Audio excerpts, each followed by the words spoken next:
নমস্কাৰ বন্ধুসকল, মই হিৰেন। আজি আমি জানিম এই 2025 বৰ্ষৰ এই মাহটোত আপোনালোকৰ সম্পূৰ্ণ ৰাশিফলৰ বৰ্ণন। এই মাহটোত কুম্ভ ৰাশিৰ ব্যক্তিসকলে কেনেধৰণৰ ফলাফল লাভ কৰিব। প্ৰথমে মোৰ চেনেলটো আপোনালোকে ছাবস্ক্ৰাইব কৰি ল'ব, যাতে মোৰ পিছৰ ভিডিঅ'বিলাক আপোনালোকে সহজে লাভ কৰিব পাৰে। লগতে মোৰ ভিডিঅ' যদি ভাল লাগে তেন্তে লাইক আৰু শ্বেয়াৰ কৰিব, কমেণ্ট কৰি আপোনালোকৰ মনোভাৱ প্ৰকাশ কৰিব। এতিয়া আহোঁ মূল বিষয়লৈ। আজি আমি জানিম এই 2025 বৰ্ষৰ এই মাহটোত সম্পূৰ্ণ ৰাশিফলৰ বৰ্ণন।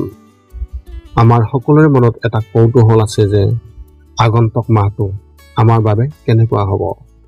বহু ধৰণৰ প্ৰশ্ন আমাৰ মনত উদয় হয়, যেনে ব্যৱসায় বা চাকৰিৰ ক্ষেত্ৰত অগ্ৰগতি হ'বনে নহয়, বা কিবা নতুন প্ৰত্যাহ্বানৰ সন্মুখীন হ'বলগীয়া হ'ব নেকি, এনেধৰণৰ বহুতো প্ৰশ্ন। সেয়েহে আপোনালোকক এই ভিডিঅ'টোৰ জৰিয়তে ৰাশি আৰু ৰাশিফলৰ ওপৰত ভিত্তি কৰি ৰাশিফলৰ ওপৰত বিভিন্ন গ্ৰহ আৰু নক্ষত্ৰমণ্ডলৰ প্ৰভাৱ আৰু গতিবিধিৰ বিষয়ে অধ্যয়ন কৰিছোঁ।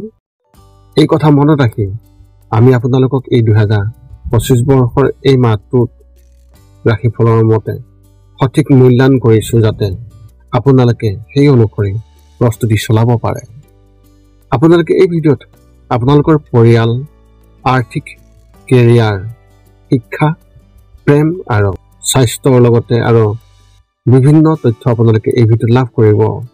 ইয়াৰ দ্বাৰা আপুনি জানিব পাৰিব যে আপোনাৰ ৰাশিফলৰ অনুসৰি কি কি প্ৰস্তুতি চলাব লাগিব। গতিকে আপোনাৰ ৰাশিফল অনুসৰি প্ৰস্তুতি চলাওক। অৱশ্যে আপোনালোকক এইটো জনা উচিত যে এই ভিডিঅ'টোত দিয়া যি তথ্য, এই তথ্য কোনো ব্যক্তি হিচাপে নহয়, ৰাশিফলৰ ওপৰত হোৱা যি প্ৰভাৱ, সেই প্ৰভাৱৰ বিবেচনা অনুসৰিহে এই ভিডিঅ'ত উল্লেখ কৰা হৈছে এই সকলোবোৰ তথ্য। গতিকে এনেদৰে আপুনি আপোনাৰ জীৱনত ঘটিব পৰা সকলো কথাৰ তথ্য লাভ কৰক।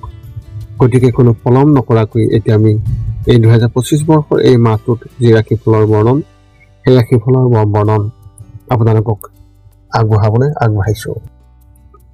সৰ্বপ্ৰথম পাৰিবাৰিক জীৱনৰ ক্ষেত্ৰত এনেধৰণৰ। এই মাহত আপোনাৰ পৰিয়ালৰ সদস্য, বিশেষকৈ ঘৰৰ বয়োজ্যেষ্ঠসকলৰ বিশেষ যত্ন লওক। কোনো সদস্যৰ স্বাস্থ্যৰ গুৰুতৰভাৱে অসুস্থ হ'ব পাৰে, বা ইতিমধ্যে কোনো গুৰুতৰ ৰোগত আক্ৰান্ত অৱস্থাত থকা যিসকল ব্যক্তি, সেইসকলৰ স্বাস্থ্যৰ অৱনতি ঘটিব পাৰে। এনে পৰিস্থিতিত আগতীয়াকৈ চিকিৎসকৰ সৈতে যোগাযোগ কৰি সকলো পৰীক্ষা সম্পন্ন কৰক। আপোনাৰ ঘৰতে কিছু কাম কৰিব লাগিব, নহ'লে চিকিৎসকৰ খৰচো বেছি হ'ব। ইয়াৰ বাবে আপুনি বেংকৰ পৰা ঋণ বা আনকি আপুনি আনৰ পৰা ধাৰ ল'বলগীয়া হ'ব পাৰে। এনে পৰিস্থিতিত আতংকিত নহ'ব আৰু ধৈৰ্যৰে কাম কৰিব। আপোনাৰ ভাই বা ভনীয়েকৰ সৈতে সুদৃঢ় সম্পৰ্ক বজাই ৰাখক, কিয়নো তেওঁলোকে আপোনাক বহুত সহায় কৰিব। আপোনাৰ কোনো আত্মীয়ও আপোনাক সহায় কৰিব। ব্যৱসায় আৰু চাকৰিৰ ক্ষেত্ৰত এনেধৰণৰ।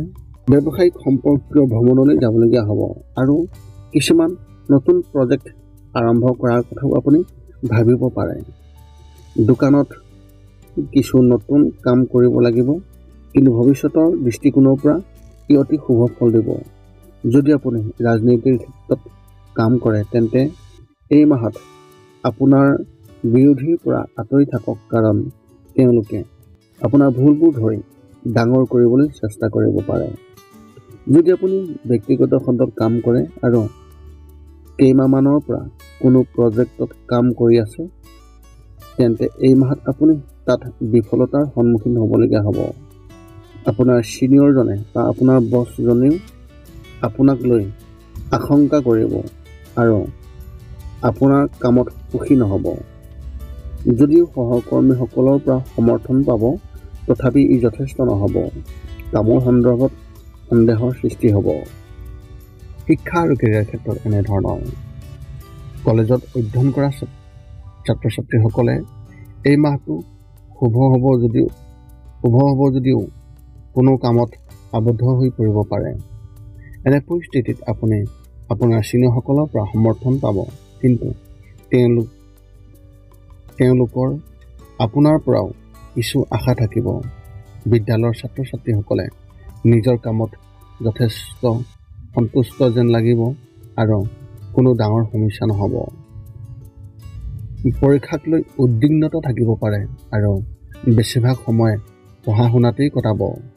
যদি আপুনি প্ৰতিযোগিতামূলক পৰীক্ষাৰ বাবে প্ৰস্তুতি চলাই আছে তেন্তে কিছুমান মানুহৰ সমৰ্থন পাব আৰু তেওঁলোকেও আপোনাক পথ প্ৰদৰ্শন কৰিব। যদিও কোনোবাই আপোনাক বিভ্ৰান্ত কৰিবলৈ চেষ্টা কৰিব, এনে পৰিস্থিতিত সকলোৰে কথা শুনা কিন্তু নিজৰ ইচ্ছামতে কাম কৰা। প্ৰেমৰ ক্ষেত্ৰত এনেধৰণৰ। যদি আপুনি অবিবাহিত তেন্তে মাহৰ দ্বিতীয় সপ্তাহত কাৰোবাৰ লগত কথা বতৰা আৰম্ভ কৰিব। এনে পৰিস্থিতিত আৰম্ভণিতে উত্তেজিত হোৱাৰ পৰা বিৰত থাকক, নহ'লে কথাবোৰ বেয়া হ'ব পাৰে। যদি আপুনি ইতিমধ্যে কাৰোবাৰ লগত প্ৰেমৰ সম্পৰ্কত আছে তেন্তে কিছুমান কথাৰ সন্দৰ্ভত আপোনালোকৰ লগত কিছু মতানৈক্য হ'ব, কিন্তু ধৈৰ্যৰে কাম কৰিলে আৰু বুজিবলৈ চেষ্টা কৰিলে পিছলে নিয়ন্ত্ৰণত থাকিব। আপোনালোকৰ বিবাহৰ কিছুদিন হৈছে তেন্তে এই মাহটো আপোনালোক দুয়োৰে বাবে স্মৰণীয় হ'ব বুলি আশা কৰা গৈছে। এই মাহত আপোনালোক দুয়োৰে মাজত কিবা এটা ঘটিব যিটো মধুৰ স্মৃতি হিচাপে থাকিব।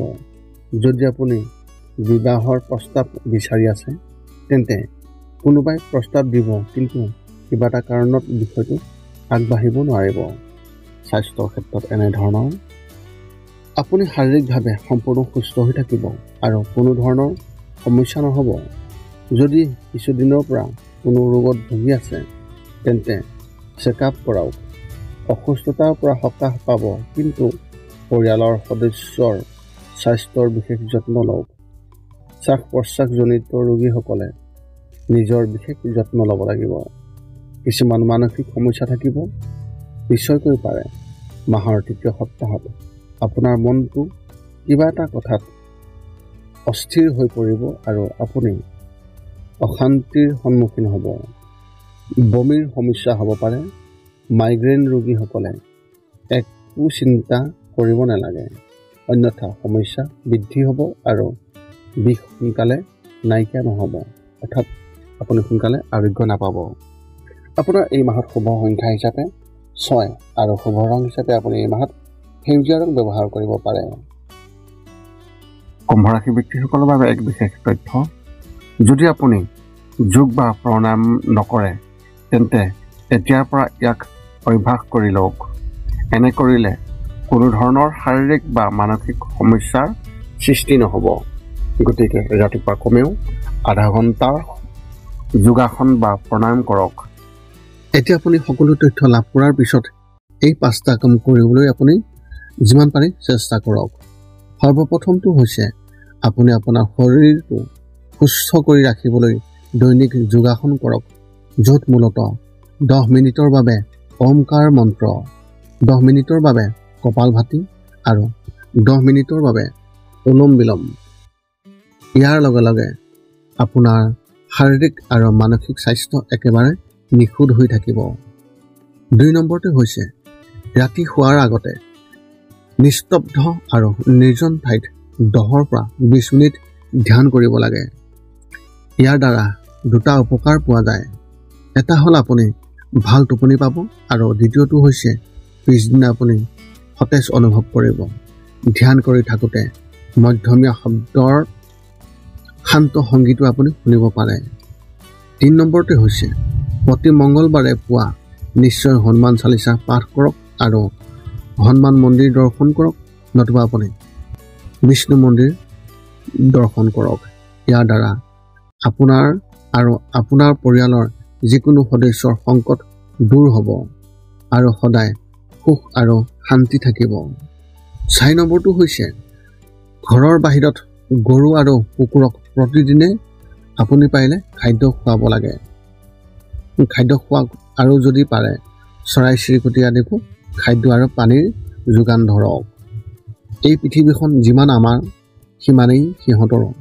নিতৌ ইহঁতক খুৱাই আমি তেওঁলোকৰ পৰা এক আশীৰ্বাদ লাভ কৰিব পাৰোঁ। আৰু আমাৰ ওপৰত থকা গ্ৰহবোৰৰ কুপ্ৰভাৱ দূৰ হ'ব। সদশেষত 5 নম্বৰটো হৈছে আপুনি পাৰিলে মাজে মাজে চৌপাশৰ দুখীয়া ব্যক্তিসকলক আপুনি পাৰিলে সহায় কৰক আৰু ভোকাতুৰ ব্যক্তিসকলক আপুনি পাৰিলে খুৱাবলৈ চেষ্টা কৰক। এই আছিল এই 2025 বৰ্ষৰ মাৰ্চ মাহটোত কুম্ভ ৰাশি ব্যক্তিসকলে লাভ কৰিবলগীয়া সম্পূৰ্ণ ৰাশিফলৰ বৰ্ণন। যদি আপোনাৰ মনত এতিয়াও জ্যোতিষ সম্বন্ধীয় কিবা প্ৰশ্ন আছে তেন্তে আপোনালোকে আমাক এই ভিডিঅ'ৰ তলত কমেণ্ট কৰি আপোনালোকৰ প্ৰশ্ন অৱগত কৰাওক, যাতে আমি আপোনালোকৰ প্ৰশ্ন উত্তৰ অতি সোনকালে দিবলৈ আমি সুবিধা পাওঁ। যদি মোৰ ভিডিঅ'টো ভাল লাগিল তেন্তে লাইক শ্বেয়াৰ কমেণ্ট কৰিব।